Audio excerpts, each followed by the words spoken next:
तो मैंने lieutenant governor साहब से अपील की है और मुझे लगता है कि लेफ्टिनेंट गवर्नर साहब, उनके एडवाइजर्स किसी न किसी मध्यस्थता के माध्यम से सभी हेल्थ वर्कर से बात करेंगे।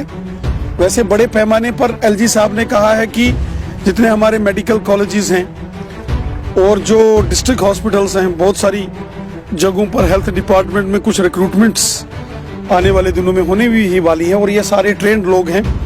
किसी ने फार्मासिस्ट की ट्रेनिंग की है, जीएनएम की ट्रेनिंग की है, ऑप्थेल्मिस्ट है, कोई अलग अलग कोर्सेज सबने किए हुए हैं और हमारी कोशिश रहेगी कि इनकी समस्या का समाधान। गवर्नर साहब ने ही मेरे को बताया कि 3 महीने का ही इनका कॉन्ट्रैक्ट था और जब इनको एडवर्टीजमेंट के जरिए जब इनकी रिक्रूटमेंट हुई थी तो वहाँ उस एडवर्टीजमेंट में लिखा था 30 सितंबर तक 3 महीने के लिए करना चाहिए। कोई सोल्यूशन निकलेगा ना?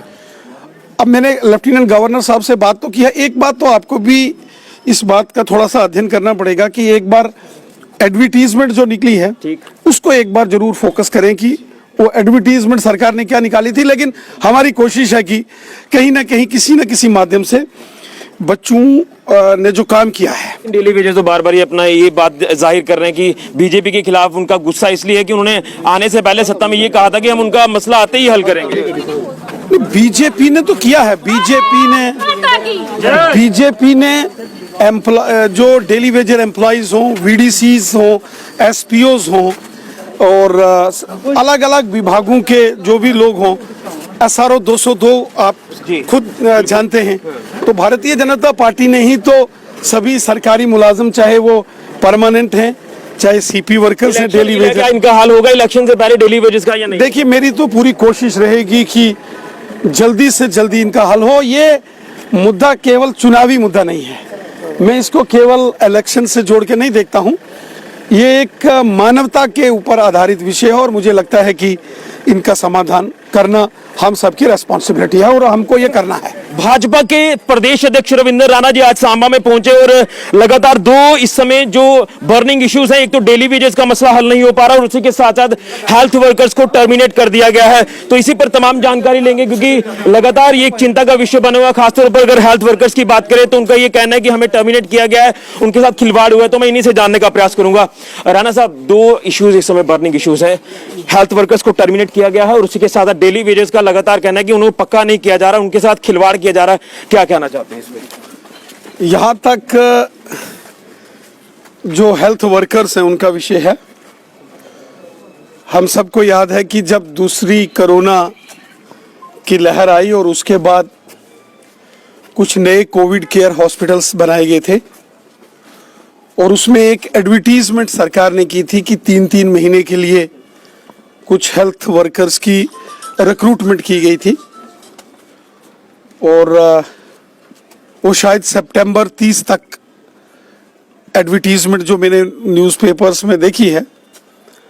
चूंकि मैंने लेफ्टिनेंट गवर्नर साहब से कल बात की है, मेरे पास भी बहुत सारे हेल्थ वर्कर्स जो बहने भाई हैं वो आए हैं, नौजवान आए हैं, तो मैंने लेफ्टिनेंट गवर्नर साहब से बात की है, सारा मामला उनसे टेकअप किया है।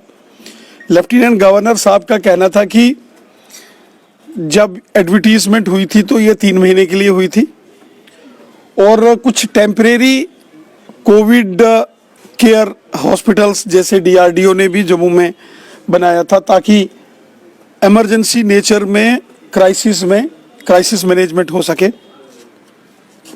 और उसके बाद ये गवर्नमेंट्स ने, चूंकि 3 महीने पूरे होने के बाद उनका वो कॉन्ट्रैक्ट खत्म होता है, लेकिन मेरा मानना है कि कोविड का खतरा अभी टला नहीं है, कम जरूर हुआ है, कोविड के केसेस कम जरूर हुए हैं। हमारे माननीय प्रधानमंत्री मोदी साहब के प्रयास से जो फ्री वैक्सीनेशन हुई है पूरे देश में, उसी का परिणाम है कि पूरे भारत में कोरोना वायरस महामारी को कंट्रोल किया गया है। लेकिन फिर भी हमारा ये मानना है कि ये खतरा कभी भी बढ़ सकता है। तो मैंने लेफ्टिनेंट गवर्नर साहब से अपील की है और मुझे लगता है कि लेफ्टिनेंट गवर्नर साहब, उनके एडवाइजर्स किसी न किसी मध्यस्थता के माध्यम से सभी हेल्थ वर्कर से बात करेंगे। वैसे बड़े पैमाने पर एलजी साहब ने कहा है कि जितने हमारे मेडिकल कॉलेजेस हैं और जो डिस्ट्रिक्ट हॉस्पिटल्स हैं, बहुत सारी जगहों पर हेल्थ डिपार्टमेंट में कुछ रिक्रूटमेंट्स आने वाले दिनों में होने भी ही वाली हैं, और ये सारे ट्रेंड लोग हैं। किसी ने फार्मासिस्ट की ट्रेनिंग की है, जीएनएम की ट्रेनिंग की है, ऑप्थेल्मिस्ट है, कोई अलग अलग कोर्सेज सबने किए हुए हैं, और हमारी कोशिश रहेगी कि इनकी समस्या का समाधान। लेकिन अगर इस तरह से करना था, एक उनको फरमान जारी कर दिया गया कि आपको टर्मिनेट किया जा रहा है, अगर ये चीजें तो सोचनी चाहिए थी ना। टर्मिनेट नहीं है, शायद आपने वो एडवर्टीजमेंट नहीं पढ़ी होगी, जिस एडवर्टीजमेंट के जरिए उस वक्त इनकी नियुक्तियां की गई थी, वो कहा गया था कि ये 3 महीने के लिए इनकी अपॉइंटमेंट्स है, और वो 30 सितंबर को 3 महीने शायद उनके पूरे हुए हैं। लेकिन फिर भी मेरा ये मानना है कि ये मेहनती लोग हैं, सारे बच्चे हमारे हैं और काम करने वाले हैं। मैंने कल ही लेफ्टिनेंट गवर्नर साहब से बात की है।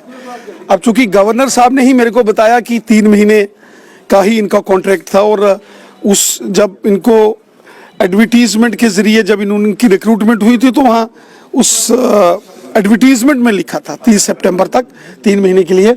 लेकिन चूंकि मेरा व्यक्तिगत मानना है, ये मेरा अपना ओपिनियन है कि कोरोना वायरस महामारी का खतरा अभी टला नहीं है, और ये सारे बहुत मेहनती बच्चे हैं, यंग हैं, एनर्जेटिक हैं, काम करने वाले हैं, पढ़े लिखे हैं, इनकी सर्विसेज का हमको सदुपयोग करना चाहिए। कोई सोल्यूशन निकलेगा ना।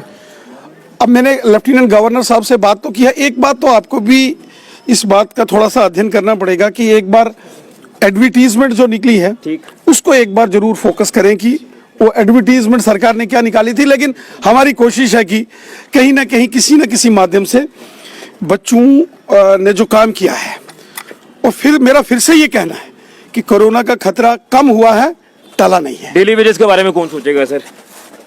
देखिए, डेली वेजर्स के यहाँ तक मामले हैं। एक जमाना था कि जब एनसी कांग्रेस की सरकारें होती थी, 250-250, 500 रुपए के ऊपर यहाँ डेली वेजर्स को अपॉइंट किया जाता था, तो उनका कोई खाता नहीं था। एक मेंटेनेंस हेड होता है जो अलग अलग डिपार्टमेंट्स में, पीएचई में, पीडब्ल्यूडी में, बिजली में, वहाँ जो पैसा आता था उस पैसे से इनको 250-250, 500 रुपया दिया जाता था। लेकिन जब भारतीय जनता पार्टी गठबंधन सरकार में आई और श्री श्यामलाल चौधरी साहब बीजेपी के PHE irrigation flood control minister बने, उस वक्त ये बीजेपी की पहल थी कि सभी डेली वेजर्स को हमने ऑनलाइन इनकी रजिस्ट्रेशन की, और बायोमेट्रिक्स इनकी अटेंडेंस उस वक्त शुरू हुई जब श्यामलाल चौधरी साहब जो भारतीय जनता पार्टी के पीएचई के मिनिस्टर थे। और उसके बाद हमने सारे डिपार्टमेंट्स के जितने भी ये डेली वेजर सीपी वर्कर्स थे उनको ऑनलाइन किया। कोई 250, कोई 500, कोई 1500 था। आज सबको 6750 रुपये जो ऑनरेरियम मानधन जो है वो उनका तय हुआ है, और साथ ही साथ सबकी बायोमेट्रिक अटेंडेंस होती है, और सबकी एज गवर्नमेंट एम्प्लॉय रजिस्ट्रेशन हुई है जो पहले नहीं थी। लेकिन फिर भी हमारा ये मानना है कि चूंकि एक बड़ी तादाद में ये सारे डेली वेजर्स हैं और ये बहुत मेहनती लोग हैं, काम करते हैं, जब भी कभी पीएचई में, बिजली में या किसी भी डिपार्टमेंट में यहाँ ये सीपी वर्कर्स, डेली वेजर्स अगर एक दिन की भी स्ट्राइक करते हैं तो पूरा का पूरा डिपार्टमेंट सप्लाई जो है पानी की या बाकी अन्य विभागों की ठप हो जाती है। अर्थात पूरे के पूरे डिपार्टमेंट इन पर डिपेंड हैं। तो मुझे लगता है कि इनकी जो मांगे हैं वो मानी जानी चाहिए, और विशेषकर जो मिनिमम वेजेस एक्ट है वो लागू हो जाए, हर महीने इनकी सैलरी आ जाए, और जो इनकी पेंडेंसी है 35-40 महीने की वो अगर इनको मिल जाए तो काम सुचारू ढंग से चलेगा। इन सभी मुद्दों को लेकर मैंने बार बार लेफ्टिनेंट गवर्नर साहब के नोटिस में भी लाया है। पीएचई यूनियंस के बहुत सारे लोग हैं, श्री रवि हंस जी इसके जो हैं वो अध्यक्ष हैं इस कमेटी के, और हंस जी और उनके जो तमाम बाकी वाले साथी हैं मैं उनके भी टच में हूं, और ऑल एम्प्लॉइज यूटी यूनियंस के लोग भी मेरे को मिले थे, और मैंने एलजी साहब से बात की है।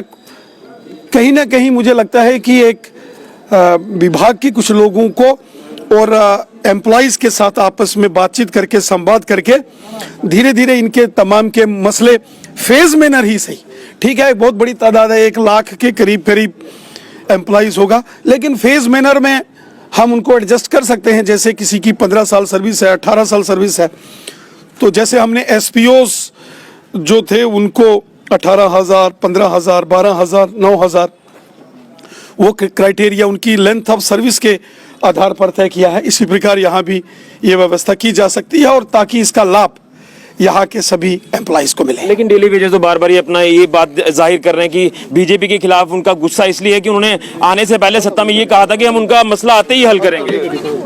बीजेपी ने तो किया है, बीजेपी ने जो डेली वेजर एम्प्लॉइज हों, वीडीसीज हों, एसपीओज हों, और अलग अलग विभागों के जो भी लोग हों, SRO 202 आप खुद जानते हैं, तो भारतीय जनता पार्टी ने ही तो सभी सरकारी मुलाजिम, चाहे वो परमानेंट हैं चाहे सीपी वर्कर्स हैं, डेली वेजर्स आने वाली है, अब क्या इनका हाल होगा इलेक्शन से पहले डेली वेजेस का या नहीं? देखिए, मेरी तो पूरी कोशिश रहेगी कि जल्दी से जल्दी इनका हल हो। ये मुद्दा केवल चुनावी मुद्दा नहीं है, मैं इसको केवल इलेक्शन से जोड़ के नहीं देखता हूँ। ये एक मानवता के ऊपर आधारित विषय है, और मुझे लगता है कि इनका समाधान करना हम सबकी रेस्पॉन्सिबिलिटी है, और हमको ये करना है।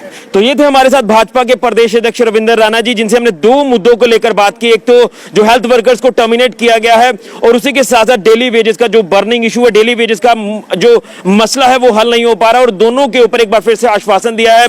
यानी यूं कहे तो आश्वासन पर आश्वासन मिल रहे हैं, लेकिन अब परमानेंट इनका सोल्यूशन क्या निकलता है ये तो आने वाले वक्त में पता चल पाएगा। तो अब देखना यह है कि क्या इन हेल्थ वर्कर्स को लेकर कोई संज्ञान जम्मू कश्मीर यूटी एडमिनिस्ट्रेशन लेती है, और डेली वेजेस को लेकर क्या आगे आने वाले दिनों में संज्ञान लिया जाता है ये तो वक्त पे पता चल पाएगा। लेकिन इन सारे मसलों को हल करना ये एक प्राथमिकता होनी चाहिए भाजपा की भी, क्योंकि उन्होंने दावा किया था कि हम जब सत्ता में आएंगे तो आपकी हर एक दिक्कत परेशानी का हल करेंगे। फिलहाल के लिए कैमरामैन राहुल के साथ ऋषि खजूरिया, गुलिस्तान न्यूज के लिए।